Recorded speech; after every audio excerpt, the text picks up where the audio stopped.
Alhamdulillah, nahmaduhu wa nusalli ala rasulil karim.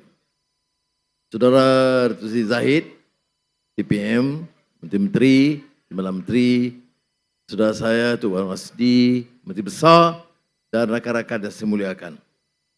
Nampak dengan kehadiran malam ini, laluan agak mudah bagi kemenangan di Pelangai insya-Allah. Tapi orang menganggap kehadiran kita itu untuk melawan semula, menyerang pembangkang.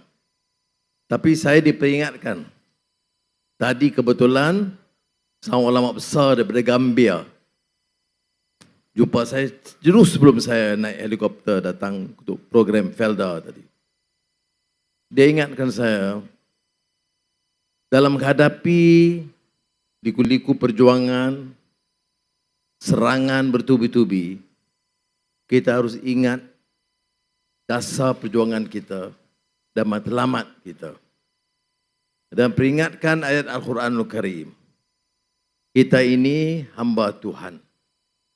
Kita tidak boleh main politik seperti mana adegan mereka. Kita ada kuasa sekarang. Tok Warusdi memimpin Pahang. Saya, Saudara Zahid, Mak Sabu dan lain-lain menjaga amanah di persekutuan. Maka dia peringatkan ayat Al-Quran, hamba Tuhan itu wa ibadur rahman alladzina yamshuna 'alal ardi hauna wa iza khatabahum jahilun qalu salama. Kita ni hamba Tuhan. Maknanya paling rendah manusia di depan Allah SWT. Tetapi hamba Tuhan itu boleh berjalan di muka bumi ini dengan yakin.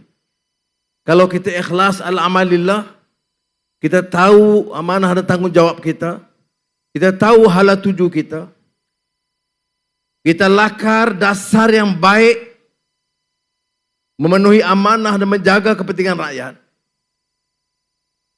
maka kita boleh berjalan di muka bumi dengan yakin. Yamshuna 'alal ardi hauna. Berjalan di muka bumi ini dengan confident bahwa kita ada mission. Kita tak boleh dikotak-katikkan, kita tidak boleh alih pandangan utama kita bahwa tugas kita di Pahang, tugas kita di Malaysia, angkat martabat negara ini menjadi negara hebat di Asia Tenggara.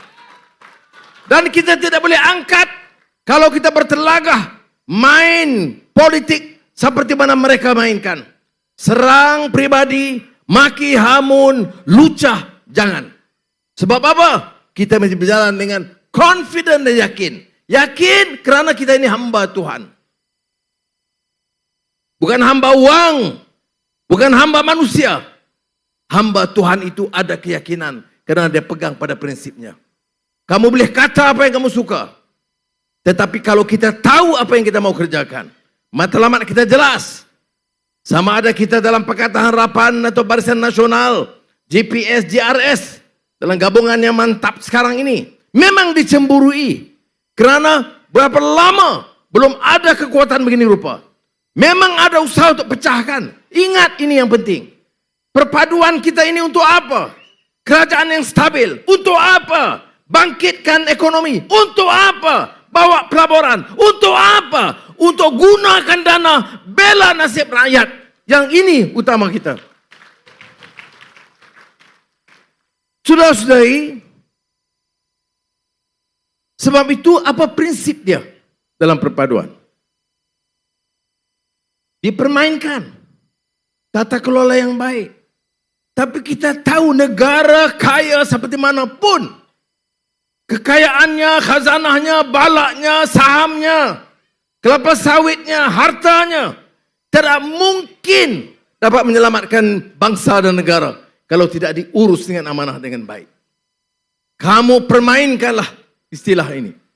Tetapi saya nak beritahu, saya dan rakan bertekad, we will clean up this government. We will not compromise. We will attack those who are corrupt and misuse the power in this country. Maknanya, kerana kita hamba Tuhan berjalan dengan yakin, Saya yakin, Alhamdulillah. Terima kasih kerana dukungan yang diberikan oleh rakan-rakan. Saya bercakap hari ini dengan yakin.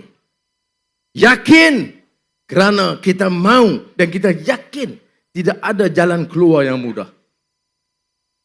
Tidak ada jalan keluar yang mudah. Nak tolong orang Melayu, orang asli, masyarakat Cina, India, Sabah dan Sarawak hanya dengan kekuatan kerajaan, dengan dasar yang jelas, dengan pimpinan yang jaga tata kelola, berhemah dan ada program untuk membela nasib rakyat. Sebab itu saya katakan berjalan dengan yakin. Allazina yamshuna 'alal ardi hauna.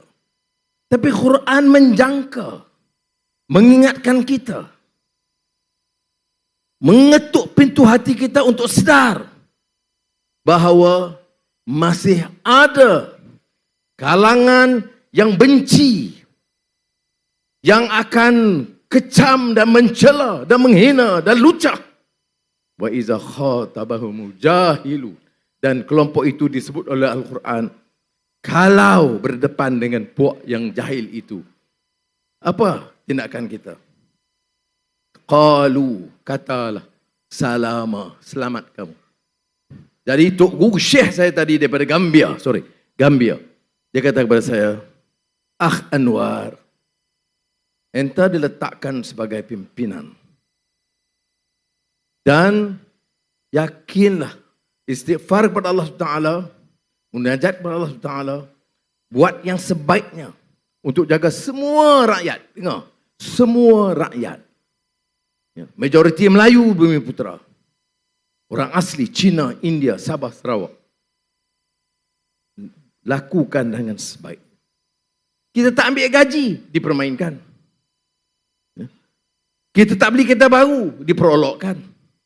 Tak ada yang molek yang kita buat. Apa kita harus tersinggung? Tidak boleh. Sebab yang menyuarakan itu sebenarnya tadbirnya pun teruk, akhlaknya pun teruk, dan digolongkan sebagai kategori jahil. Saya tengok tak kiri, kalau dia angguk, saya selamat. Ya, dan Allah sebut wa qalu salama. Makna dalam sistem kita ini, kalau kita bertempur hangat, yang rugi kita. Sebab yang berkuasa di negeri Pahang kita. Yang berkuasa di pusat kita. Yang tentukan dasar perindustrian. Yang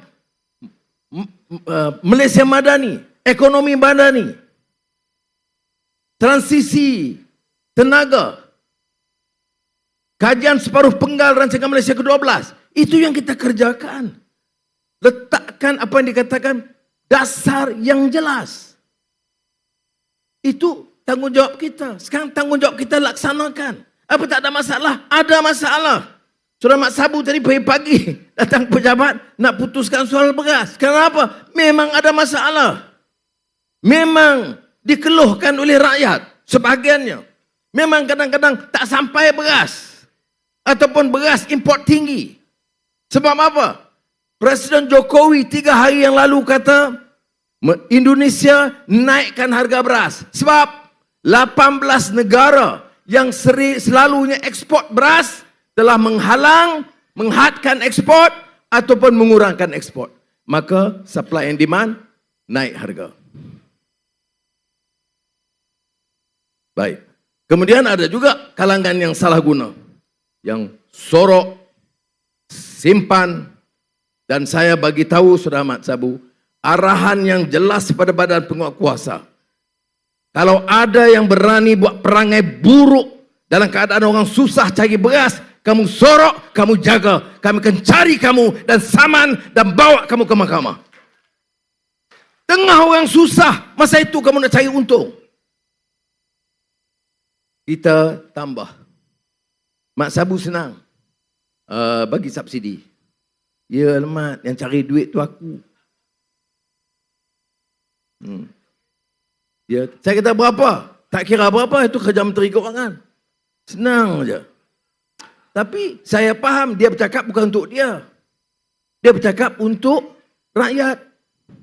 Kalau yang kaya boleh bagi beras import, yang susah beras tempatan. Maka keputusan dibuat tadi baik. Maknanya 5% daripada kegunaan beras tempatan biasa diselamatkan kerana 5% itu kita ambil beras import untuk tentera, polis, sekolah asrama penuh. Keperluan semua ini dia guna beras import yang kita subsidi dan supaya beras tempatan tidak naik harga dan dapat diedarkan. Ada kelembaban, lembab kalau pengedaran, LPP dan farmer ditugaskan untuk dikerahkan hantar barang kerana simpanan stok kita cukup. Maknanya kita cuba. Apakah boleh jamin selesai 100%? Tak. Masalahnya berat. Tadi saya kata bagi seminggu, tengok keadaan dia. Kalau tak selesai seminggu, kita rapat lagi. Bincang semula tindakan sebelum bajet 13 hari bulan.